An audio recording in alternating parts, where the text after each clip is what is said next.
So let me introduce our distinguished speaker, Dr. Mazin Qumsiyeh.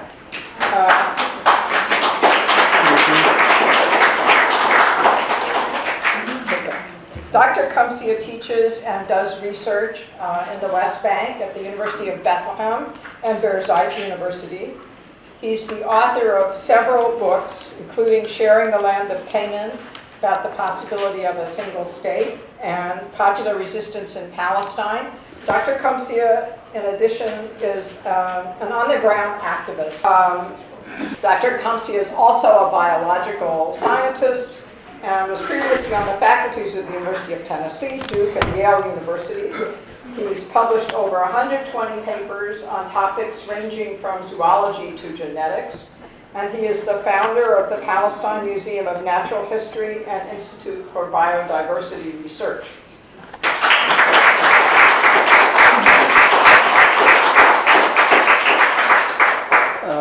Thank you very much, Ellen. Thanks to the sponsoring groups. The theme for the speech is diversity. So I'm going to tell you briefly that bottom line is basically diversity is strength. Diversity is strength in nature, whether it's biodiversity in an ecosystem or in social structures. Diversity of societies, having different religions, different cultures, different political ideas is strength. Diversity in resistance also. Sometimes we forget that resistance also requires us to be diverse. So, to go back to my main theme, what is this about, and why do I have this view now that I think we should all focus on, which is the issue of diversity. Let's step back and look at the Middle East, this area which we call the Middle East, which I prefer to call Western Asia. Western Asia was, of course, a diverse society. Why? Why was it diverse to begin with? Why does it have a rich, even natural biodiversity? First of all, it sits in Palestine, for example, sits at the connection, at the bottleneck between Eurasia and Africa. Even birds, 500 million birds from Eurasia, from Europe and Asia, pass through Palestine on annual migration to Africa. And we have like over 540 different species of birds in Palestine, which is a very small area, about the size of New Jersey. I don't know how many species of birds are in New Jersey, but it's probably a fraction of that. So it is rich by diversity because of its geography and its geology. It's also rich in human diversity. Why is that? Well, it's also because it was a bottleneck, and geologically, the Asian-African plates kind of colliding, creating the Rift Valley with the lowest point on Earth, which is the Dead Sea.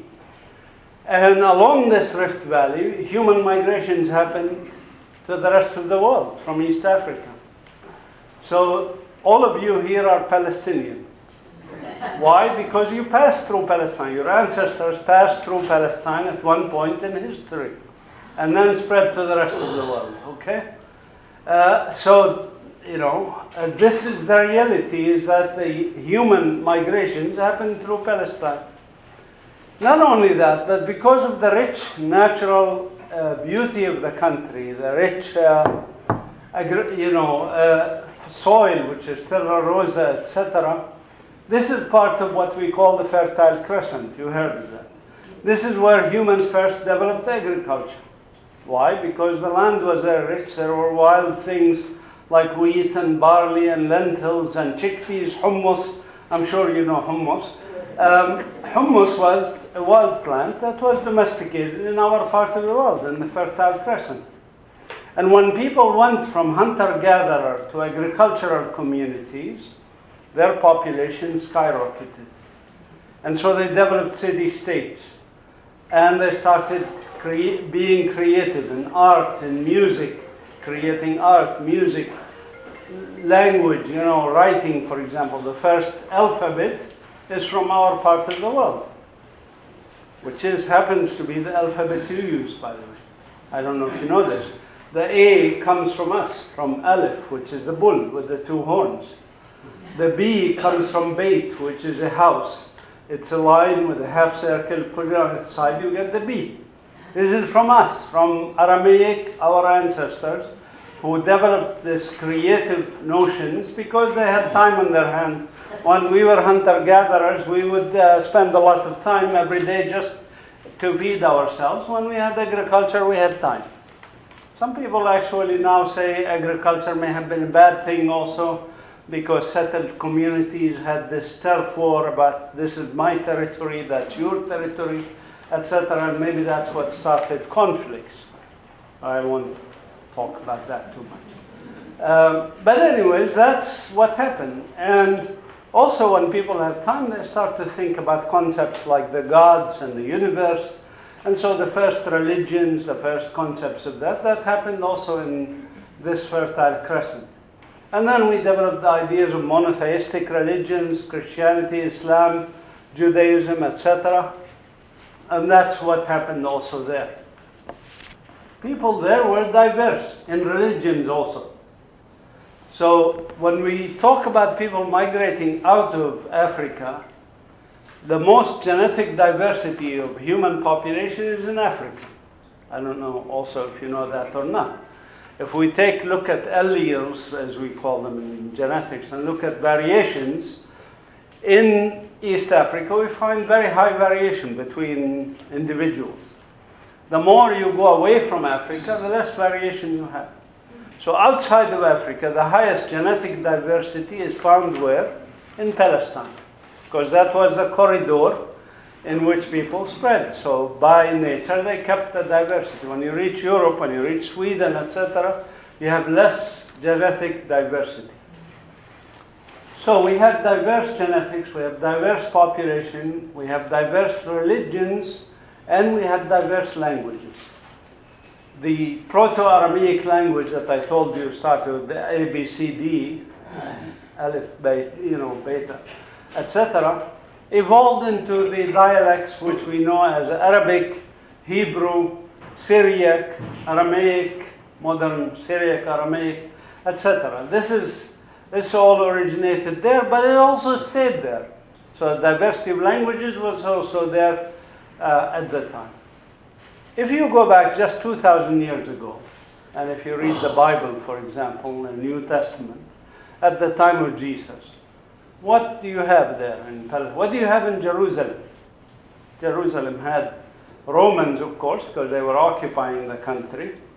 And by the way, Jesus was a Palestinian dude, not with blue eyes and not with blonde hair. Okay, he was born in a country called Palestine. He spoke Aramaic, which is the language of my ancestors.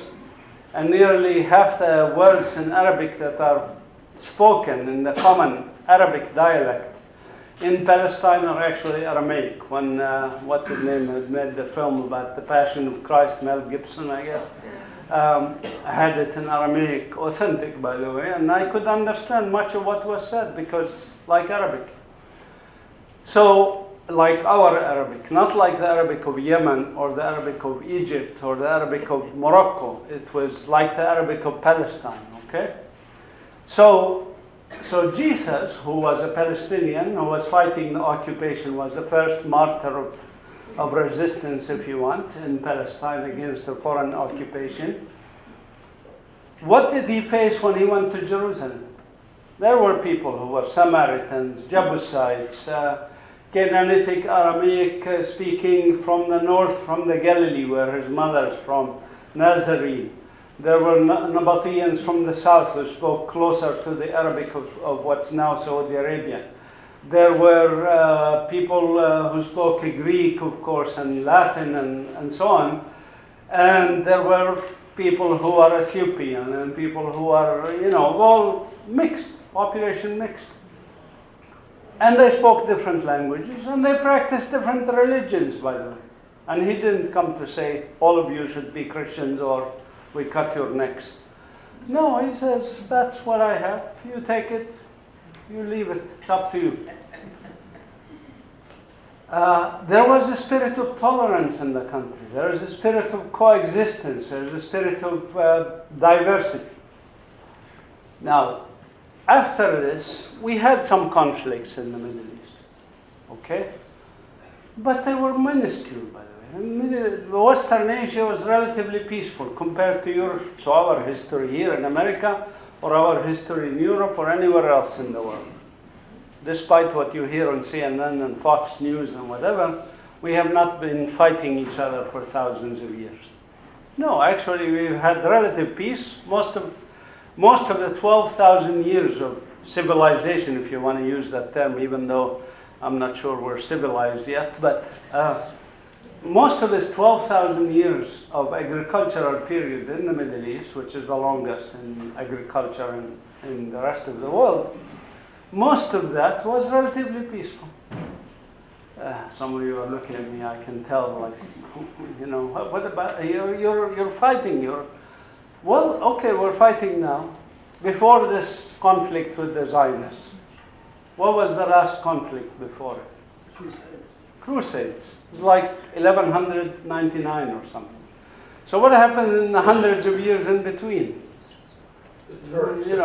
Crickets sounding, as they say. No, nothing happened, and nothing to make CNN News, kind of salivate out after blood and gore and all of this stuff. It's relatively peaceful. And before that, you'd have to go back maybe 640 AD when the Muslims came and fought a little bit, but that was minor conflict with nothing. And so on. And you can go back hundreds of years before to the Persians, and before that, and so on. Very few periods of conflict. Surprisingly also, all these conflicts came to us from outside. Not one of them was an indigenous conflict.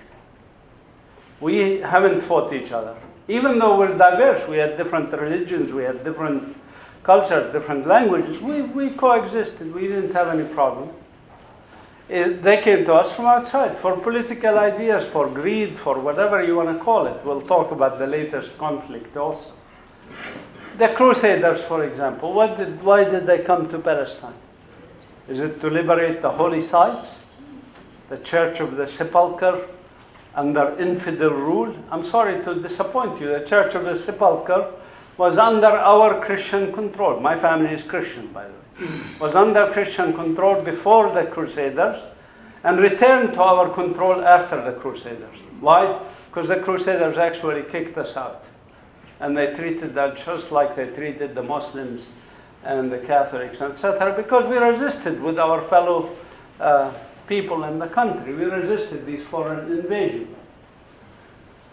So it was an idea from outside that came to us, and it was not about religion, by the way. It had nothing to do with Christianity. Christianity, Jesus said, if somebody slaps you on the left cheek, turn the right cheek to them. If somebody wants your shirt, give them a jacket also. So it was not about Christianity. It was about political structures in Europe. There were principalities fighting each other, and the Pope thought a good way to unify them is to say, stop fighting each other, come let's go fight those other guys, which happens, by the way, a lot in societies. So what is this conflict? This conflict that started in the late 19th century. What is it about? Is it about Judaism? Is it about religion? What exactly is it? Well, I'm in the medical fields, like Alan. I trained medical genetics, and when I was teaching at Yale Medical School, I would tell my students, you take a patient history, you make a diagnosis that's accurate based on history and based on your scientific reading and all of that stuff. Then you offer therapy, and based on your offer of therapy, you tell the patient what's the prognosis, right? What's going to happen? Let's take these 4 items first. Very simple. Now, why is it important to take a patient history very briefly? Well, if you don't take patient history, you can make the wrong diagnosis. If you don't understand when the symptoms arise, how they arose, why they arose, Well, it didn't start, for example, in 1967 with the occupation of the West Bank and Gaza. It didn't start in 1948 with the Nakba and ethnic cleansing of Palestine. That was a symptom, an important symptom, but that was not the underlying cause. It started earlier than that with an idea. The idea is called Zionism. It's a simple idea, by the way. It's not very complicated to understand. Jews in Europe were discriminated against. A majority of them resisted discrimination. A small minority said, heck with it. You can't live with these Gentiles. Let's go make our own country and empower ourselves. This is the fact. Many of them were not religious, by the way. In fact, people like Herzl were anti-religious. Ben Gurion once said about religious Jews, they are like dogs, you know. Anyways, it was not about religion. It was just a concept that happened in Europe that had a reaction to empower, to strengthen. This is not unusual in world history, by the way. American blacks, for example, they were discriminated against. Most of them resisted, people like Martin Luther King, Malcolm X, Edwin Douglas, many others. There was a tiny minority of blacks in America who said, heck with it, you can't live with these white people. They have a gene to discriminate against us. So we should pack our bags and do what? Go back to Africa. They created a movement called Back to Africa. And they did. They went to, selected randomly a place in West Africa. And you know the place. It's called Liberia. For liberty. Okay? The problem for them is Liberia was not a land without a people, for a people without a land. There were people there. And to this day, there's a conflict between the American black colonizers and the native people. And the term colonizer, by the way, when I use it, it's not derogatory in the sense that you want to think about. Everybody used colonization in the 19th, early 20th century. In fact, which country was neither colonizer or colonized in human history? I don't know, maybe Switzerland? Just about every country, sometimes both. You know, Spain, for example, was colonized. Immediately after they were not colonized, they went out on a rampage and they colonized half the world. And it was the biggest colonizing entity in history. And now that we destroyed planet Earth, what are we talking about? Let's colonize Mars. That's a term they use, by the way. Let's colonize Mars. Well, you know, I hope there's no life on Mars that we would end up displacing, but that's the reality. Okay, colonization is found among human species, and you know, it's a process of human history, evolution, whatever you want to call it. Not good from the perspective of us, a native people, of course, but from the perspective of the colonizers, it's great. It's fine. Okay, if you make the diagnosis of colonization, if you agree with me, some of you may not agree with me, some of you may still think has to do with something else. But if you agree, things start to fall into place. You start to understand all the symptoms of colonization. For example, I tell a story about my village, Beit Sahur, in 1988. We engaged in a cow revolt. Why a cow revolt? We brought cows against military order that says we cannot have cows. And the military, Israeli military, started the military operation, Operation Hunt Cow. Now, this is a symptom, a small symptom of the problem. This symptom would not make sense if you make other kinds of diagnosis. But with colonization, it makes absolute sense. When people ask me, well, why do the Israelis not want you to have milk? And I say to them, excuse me, why would they want us to have milk? Why would the European colonizers in North America want the natives to have their buffaloes? So they went and slaughtered 2 million buffaloes. It's logical. It is not an issue of, you know, like, don't like, whatever. That's up to you. I leave the judgment to you. But logically, of course they wouldn't want us to have milking cows. Of course they wouldn't want us to have an economy. Because they want the land, they don't want the people who come with the land. They want to create a new reality. They want to take a multi-ethnic, multicultural, multi-religious society here and make it the Jewish state of Israel here. It's a logical conclusion that that's what they would do. Again, without saying good, bad, I think all of us humans have a devil here and an angel here. So I'm not interested in vilifying and saying these are bad guys, these are good guys. No, I'm sorry, Palestinians also have idiots among them, etc. Okay, so if this is the case, if this is, again, if you agree with my diagnosis, symptoms start making sense. How many of you have been to Palestine, by the way? Raise your hand. Wow. So more than half the audience have been to Palestine, and you've seen the symptoms firsthand. You can speak to the rest who have not been and tell them that, but sometimes they won't believe you. You'd have to actually take them there. So I encourage you to come and see for yourself, because that's the only way you are going to believe some of the symptoms that you are seeing. For colonizers, of course, they have a narrative which is understandable. For example, why would Israel call itself the Israel Defense Forces? Well, of course, what are they going to call themselves? Israel Offense Forces? It's logical. Why would the European colonizers here say, we're just circling the wagons, protecting ourselves from these savages who are attacking us for no obvious reason? We don't understand. Maybe it's their language. Maybe it's their religion. Maybe they don't understand us, that we are bringing this beauty, this civilization, this shiny city on a hill for them. Maybe, we don't know why they do it. We just understand that they attack us, and for that we have to defend ourselves. And to defend ourselves, if a lot of them die and few of us die, that's better than if a lot of us die and a few of them die, right? And every colonial, anti-colonial struggle, by the way, the natives are at the losing end, if you want, in terms of militarily. So the natives lose many, many more civilians than the colonizers. In the case of apartheid in South Africa, the ratio was 10 to 1. In the case of Palestine, it's about 12 to 1. Okay? In the case of Native Americans, I don't know, maybe 50 to 1. So that's actually also logical and understandable.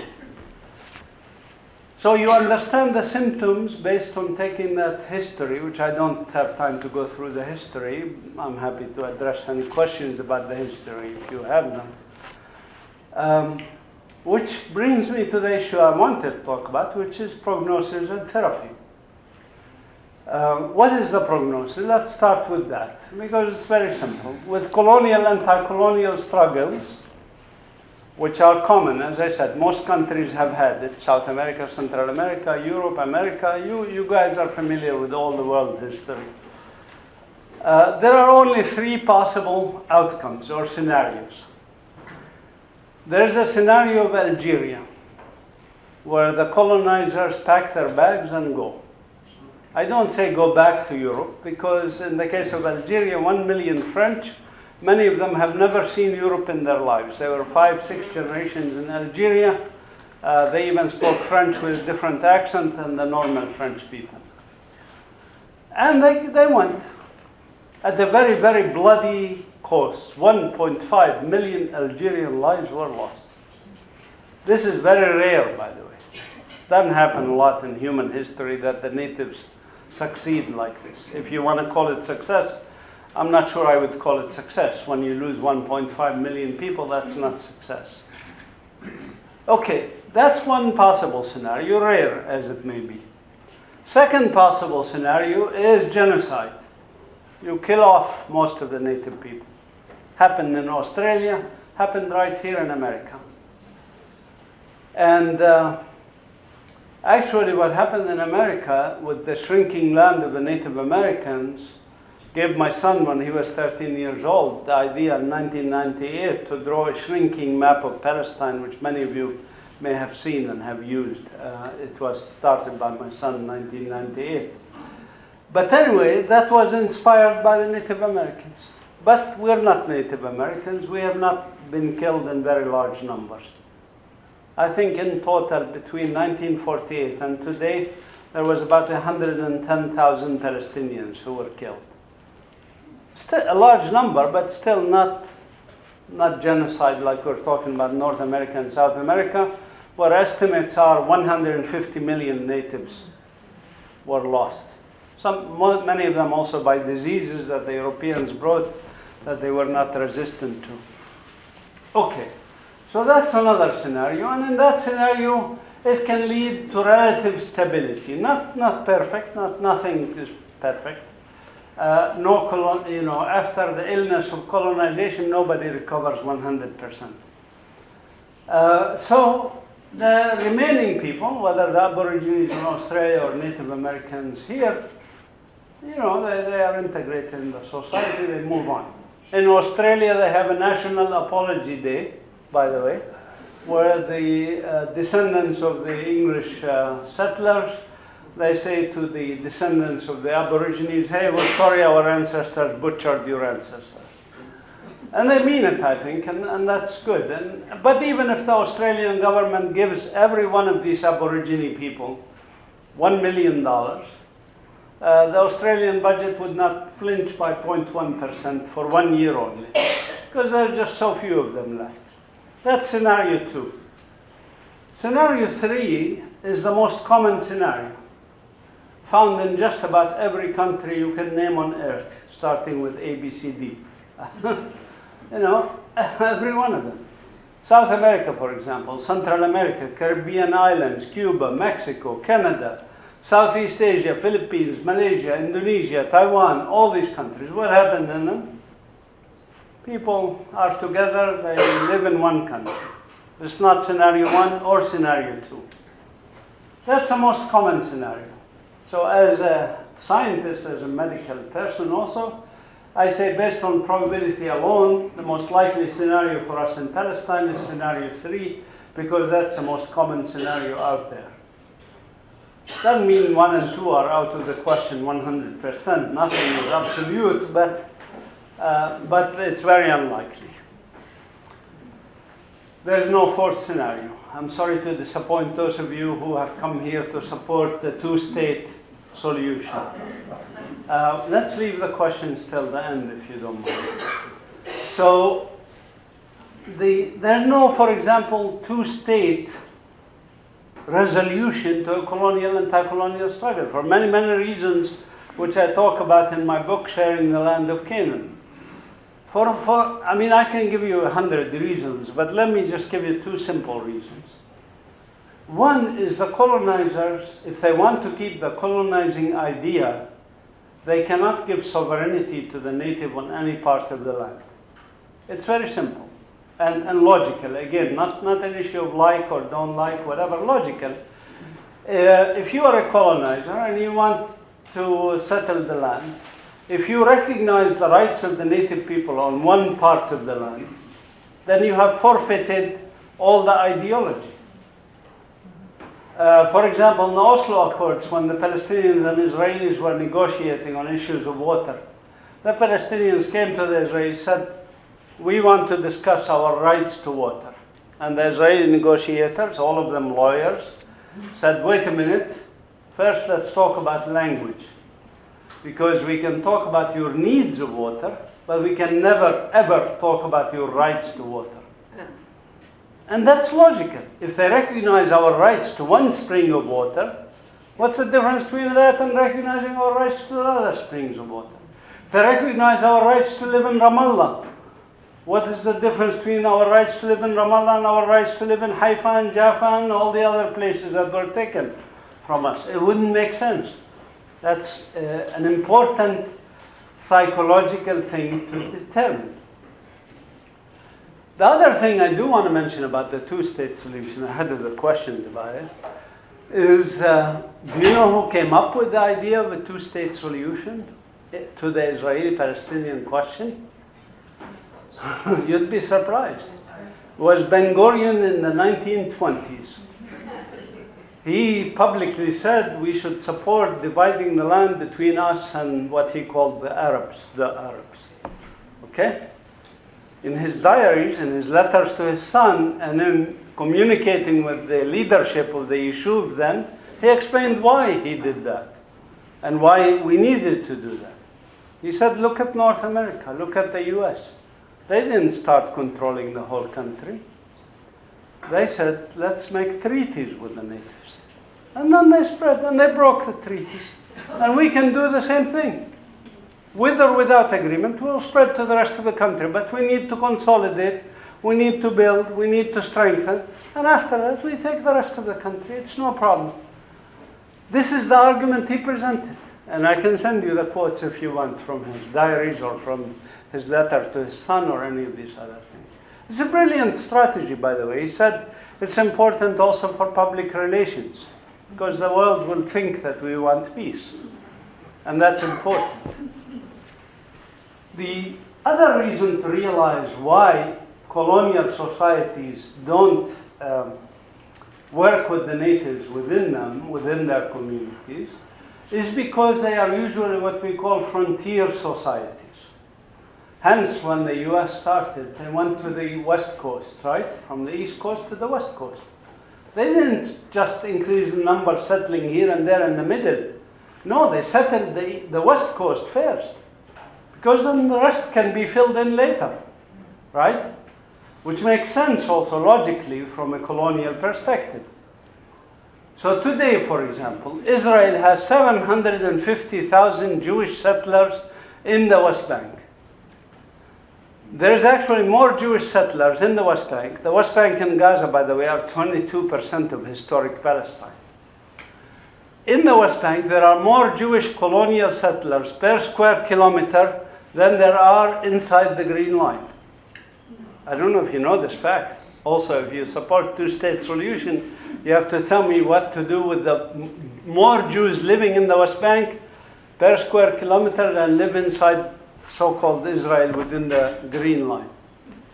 It makes sense also that they would put their settlers there because that's a frontier. And frontier societies do that. And then they can fill in later. So they leave a lot of space in the backyard. They have a lot of land inside the Green Line. There's plenty of space if they wanted to settle Jews. But that's not the point. The point is, as a colonial society, they have to do that. It's logic. And I could go on and on explaining why these things, these symptoms happen the way they happen. But again, that's not, I want to go back to the issue of diversity, which is the main subject I want to talk about. If we talk about the prognosis being relatively good, because the only prognosis possible is a one country for all its people, Jews, Christians, Muslims, atheists, Baha'i, Druze, Ethiopian Christians, etc. This is the one country. And it's been a one country, by the way. It hasn't changed. Sorry to disappoint if there are some Zionists here. I'm sorry to disappoint you. Zionism has failed. Past tense, not future tense. The land between the River Jordan and the Mediterranean, even with all the ethnic cleansing, 530 Palestinian villages and towns were wiped out. And people made refugees in Syria and Lebanon and Jordan.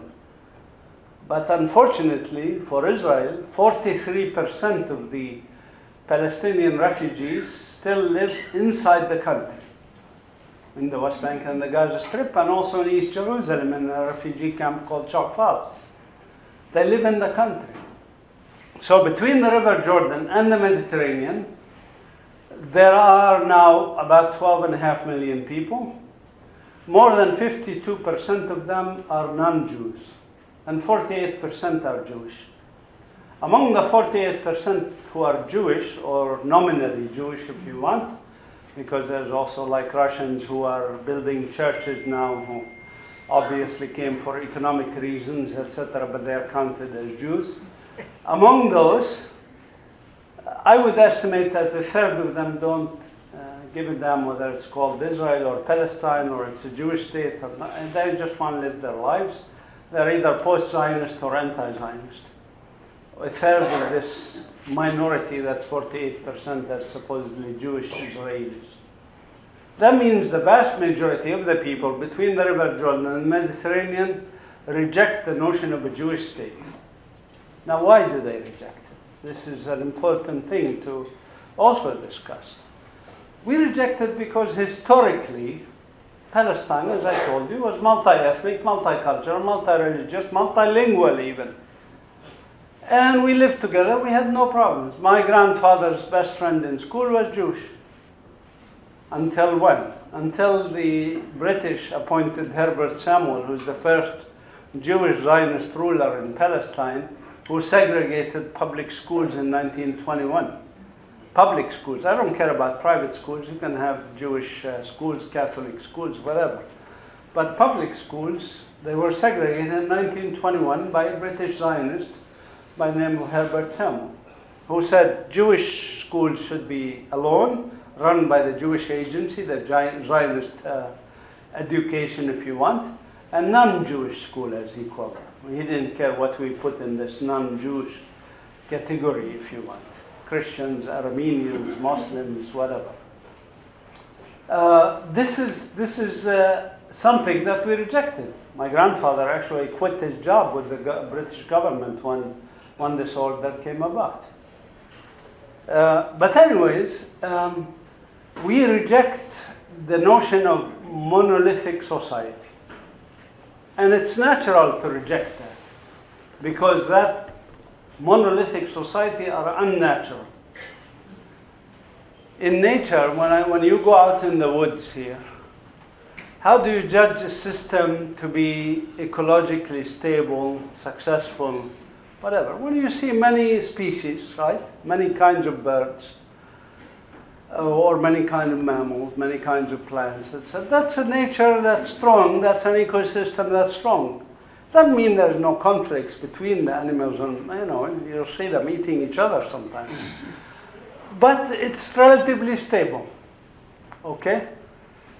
When you see an ecosystem, a forest, let's say, that's dominated by one species of bird, let's say crows, it's unstable. Even for the crows, eventually it will not be survivable. So it is not healthy for a system to have monoculture, for example, in agriculture or in nature, etc. And again, this is what I consider the nature of nature, but it's also the nature of humanity. If you look historically, if you read history, and you look at periods when humans tried to be monolithic, you find that they failed. Nazi Germany, for example, lasted 12 years.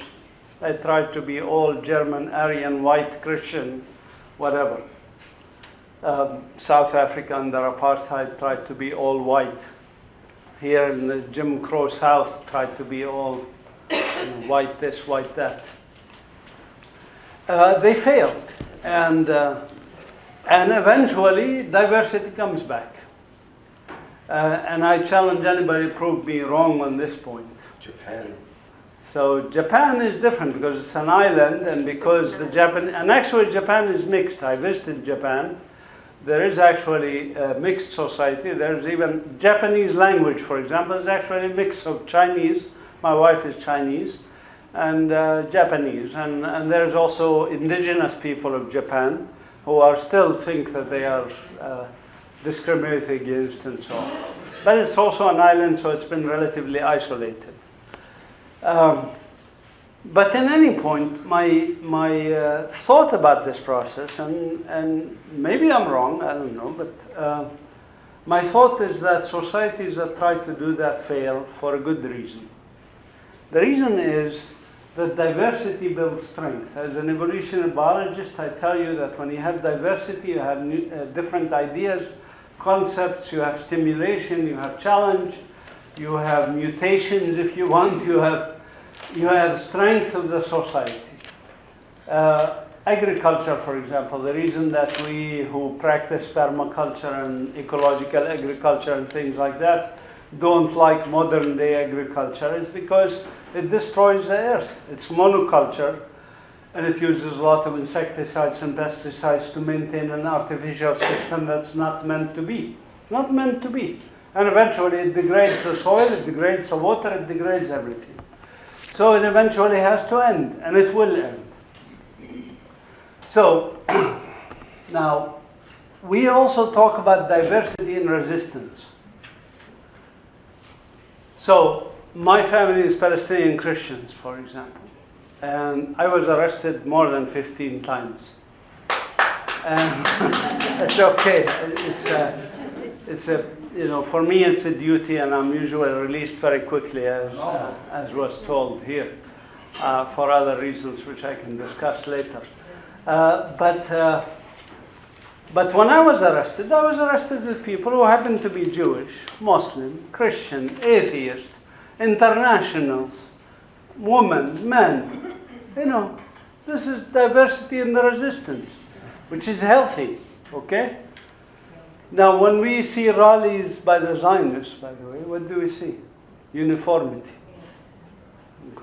You know, it's amazing. It's weakness. It's a weakness to have that uniformity. So I consider that our strength is the diversity that we have, and we respect this diversity. My own family, by the way, let me tell you about my own family. My father is Greek Orthodox. My mother is Lutheran. My wife is Chinese American. Her family are Buddhists. My sister went to Utah for her master's degree, and God bless her soul, she became a Mormon. And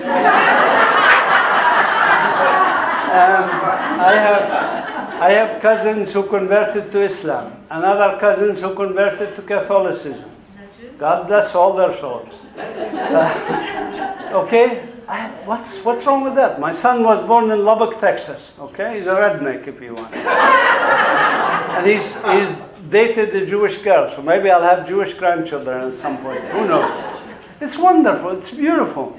Why is this notion that we all have to be the same? I mean, it's for me, I could never understand people who want to live with people just like themselves. I mean, I can't even stand myself sometimes. So, you know, it's strange. It's a beauty. I mean, you know what my favorite color is? You'd be surprised. My favorite color is blue. Okay. Now, would I want my garden to be all blue flowers? Would you want your garden to be all full of flowers with the same color that you had your favorite color? That would be sick, in my humble opinion. That would be like needing therapy. Because a blue flower shows up better when it's surrounded by other colors. It brings it out. It brings out the beauty of this diversity that we share on this planet. This is what for me as a Palestinian, I could never understand people who aim for that or who shoot for that. And they fail at it every time. All right, so since I mentioned resistance, the last thing I want to talk about is the resistance, because it's therapy. Therapy is resistance. When you get a flu, and colonialism is like a flu, most people get over it. Most of the resistance comes from your own body, from your T cells and B cells, right? From your own immune system. This is the resistance. The resistance of the local body that's affected by this is the one that's most critical. Doesn't mean it doesn't help to get good old chicken soup or something that helps you, but or vitamins or antibiotics if you have to. But eventually that's how you do it. You do resistance. And I wrote a book about popular resistance in Palestine, a history of hope and empowerment. I wrote it because I write because I want to understand. My last article is actually about mental colonization, because I wanted to understand what makes Palestinians so slavish and obedient to colonialism and adapting to it instead of resisting it. And we can talk about that if you want. Actually, let me tell you about that, because it is important. I think mental colonization is far more dangerous than physical colonization. Stephen Biko actually once said, the best weapon in the hand of the occupier is the mind of the occupied. And in the civil rights movement here in the 1950s, they used to say, free your mind and your ass will follow. And it's true. You know, the mind is where all of it is there. And the physical barriers, the walls, the fact that I'm told I cannot go to Jerusalem, all of these are minor things. I'm not allowed to Jerusalem, okay? Even with my American passport, I have a US passport, I'm not allowed to Jerusalem because I'm Christian, because I'm Palestinian. A Jew from anywhere in the world, Polish Jew or American Jew, and even converts to Judaism, now they are converting tribes in the Amazon and other places, and in India, they're bringing them as converts to Judaism, can come and settle on stolen Palestinian land in the middle of Bethlehem if you want, and freely travel anywhere they want to, including to Jerusalem, including using our airport, which Israel stole from us, which those of you who've been there, they landed at something called Ben Gurion Airport. That was a Palestinian airport, you know that. It was built by Palestinians in the 1930s against the wishes of the British government that occupied Palestine at the time. And the Zionists didn't use it for the first few years until, of course, they occupied Palestine in 1948. And they took it over and named it Tel Aviv Airport, and then later they named it Ben Gurion Airport after Ben Gurion died. But anyway, I'm not allowed to use that airport, so I have to travel through Jordan, adding an extra day to travel. And then I come here, and just this morning, coming from Bangor, Maine, 2.5 hours in secondary and tertiary screening that they subject me to because the Israeli government, which occupies Washington, D.C., told them to harass that guy, so they harass me. But this is the reality. We have to put up with it, and I take it as an opportunity, of course, to educate the TSA people who never heard about Palestine. And I asked them, like, sometimes jokingly, saying, "So how much do the Israelis pay you?" Wait, what are you saying? And I explained to them what's happening. What's happening is that I'm a professor, you know. I don't pose a threat to the United States of America. I do pose a threat to Israel because of my writing and all of that stuff. But for Israel to then force the United States to put me on some sort of a blacklist is sick, in my humble opinion, and shows the weakness of the U.S. government that is in Washington. But anyways, for us to think about resistance as a collective action that leads to an outcome requires first that we liberate our minds. And I tell my students, who are mostly female students, in the sciences, 95% of my students are women. I tell them that if you as a student want to go to the moon, you can go to the moon. Most of the obstacles are here, not outside. The outside obstacles are nothing compared to the obstacles in your mind. So liberate your mind, and your body will follow. And you would be surprised at how much this happens for people. I'm an example of this, actually. When my uncle and others, professors like Edward Said, taught me this, that we can liberate our minds, we can do anything we want to. And I can tell you, now I do everything I want to. No limitations. They tell me I cannot go to Jerusalem, for example. I actually start to tell that and then sidetrack to other issues of mental colonization. They don't allow me to go to Jerusalem, but does that mean I don't go to Jerusalem? I'm sorry, I do go to Jerusalem. It's civil disobedience. It's one time a month I go to Jerusalem. There's 1,000 ways I can enter Jerusalem, by the way. Anyways, without Israeli permission, of course. If they catch me and slap me up and all that stuff in jail, whatever. But anyways, this is resistance. You have to decide to resist. And doing what we do, if we don't do that, we don't have a life. And that's why many Palestinians actually give up and go live in America or live elsewhere or go to Jordan or whatever, because they have given up and their mental occupation has overtaken them. But my students, the ones I teach and the ones who get inspired to do what I do, because I set an example for them, is they realize they can do the impossible. I mean, I have one student who actually volunteered at the museum with us when he was in high school. And he came to me and said, "Well, I'm in high school, I don't know anything." I said, "No, you can know everything you want to, everything anywhere in the internet." "What do you want to know?" He said, "Well, I'm interested in insects." I said, "Well, study insects." Nobody studied them in the West Bank. So he started with the simple thing, which is butterflies, because they're easy. And when he was in first year in college, he published his first scientific paper, and he was the first author. His name is Muhammad Abu Sarhan. And in second year in college, he published his second paper. And in third year of college, he published 2 papers. Undergraduate, I'm talking about.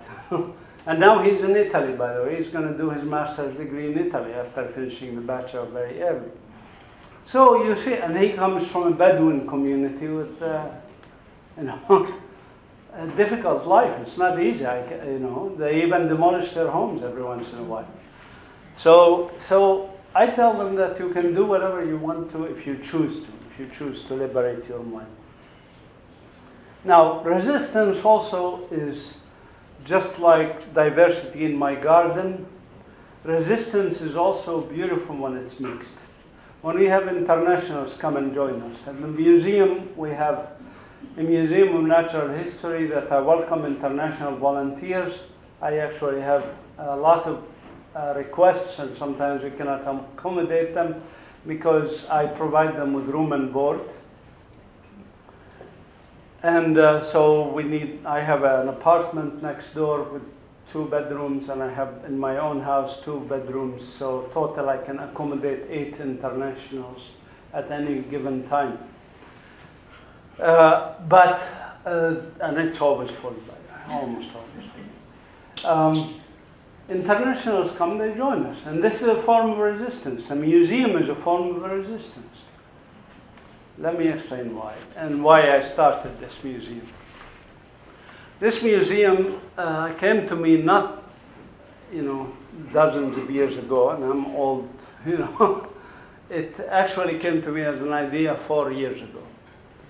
And the idea was this. When I went in civil disobedience demonstrations, things like that, I noticed the number of people that were with us were small. 20 people, 30 people, 40 people. I said, why don't we have thousands of people? And that's when I started thinking about studying mental occupation and things like that. And so I thought, how are we going to liberate people from these damaging chains that they put around their brains? Well, adults, maybe it's very difficult. I tried, and it's very, very difficult. It's not undoable. It happened to me. It can happen to others. But children, of course, have already that capability. It is us, the adults, who actually suppress it in them. They are born with the natural curiosity about others. The first fixation of a baby on others' faces. Look at the faces. And so they love to work with each other. They love to cooperate. They love to play together. They love to do things together. They love to change their environment, as you know, of any 2-year-old kid, what happens. But so that's the natural thing for children. What we do as adults, as their parents, sometimes suppress that. They ask us, why is the sky blue? Oh, shut up. God created it this way. I don't care. We suppress that inquisitiveness that's present in children. So I wanted a mechanism to bring children and enhance this ability in them. And I used to be a school teacher, and I thought of even going back to teaching schools, but then I thought, well, I can influence 100 students or whatever, but that's not going to do much in society. So a natural history museum and a botanical garden is a perfect setting, because you bring people to learn about animals, plants. They learn to take care of a plant. They learn to take care of a bug or a frog or a fish. And in doing it with other students, they learn to care for each other and care for nature and so forth. The motto for the museum, when we started it with a group of volunteers, was respect. So we respect ourselves first. That's empowerment, if you want. That's mental liberation. And then we respect others regardless of their religion or background and so forth. And then we can respect nature, animals, plants, etc. These are 3 levels of respect. They must come in that order. So that's what we do. We don't teach it. We show it by example, and we show it by experience. There's a Chinese saying, I hear and I forget, I see and I remember, I do and I understand. We want them to do things, by their hand, actually, and work with others to achieve this. And we have been very successful at this. So far, thousands of students have passed through the museum.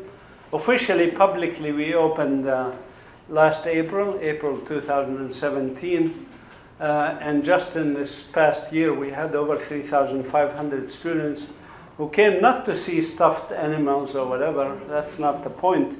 They came to actually do workshops and work on recycling, for example, recycling trash to make gifts from it, recycling organic waste from their kitchens to make compost, to make fertilizer, feeding animals, taking care of each other, learning about nature in Palestine and developing a love for nature in Palestine. And I was surprised how much there is a need for this in our society. It also has become like an oasis. Those of you who have come and visited us, we're right in the middle of Bethlehem, where because Israel took most of the land of Bethlehem, they squeezed that into this ghetto, like the Warsaw ghetto, if you want. But in the middle of this ghetto, there's this garden. There's this beautiful community of people that are working together, that are interacting with international volunteers, that are trying to do something like grow things. Students from the universities who are doing their senior thesis or their master thesis in our museum learn the power of knowledge to affect change. I had a student, for example, who did her master's thesis on the effect of the Israeli industrial settlements dumping their toxic waste on the population. So she looked at genotoxicity, DNA damage, and chromosome breaks and so forth. Another student who did a paper on decline in vertebrate biodiversity in Bethlehem because of the residential settlements and because of the wall that cuts off in the middle of Bethlehem and so on, Israeli wall. So this is empowerment for these students to be able to publish scientific papers in highly high-quality refereed journals. It's driving Israel nuts, by the way, about this, what we are doing, because that knowledge can also be used to sue them. And I wish the Palestinian Authority was cooperative with us, because we have really, really good cases that can be won against Israel. So there is that empowerment of people that happens in this museum, and I wish I had a projector. I would have shown you the pictures, which are inspiring, but you can go on our website, which is simply palestinenature.org, and there's videotapes and there's pictures and so on that shows what we are doing at the museum. So, to come back and now wrap up, and as I told you what I was going to tell you, told you, and now I tell you again, that diversity is strength, whether in human societies, whether it's in nature, that we as a species face unprecedented challenges, of course, and I didn't talk too much about the challenges like climate change. In our region, 20 to 25% decline in rainfall over the next 20 years only. And temperatures will rise 2 to 4 degrees. Already desertification is coming at Bethlehem with a vengeance.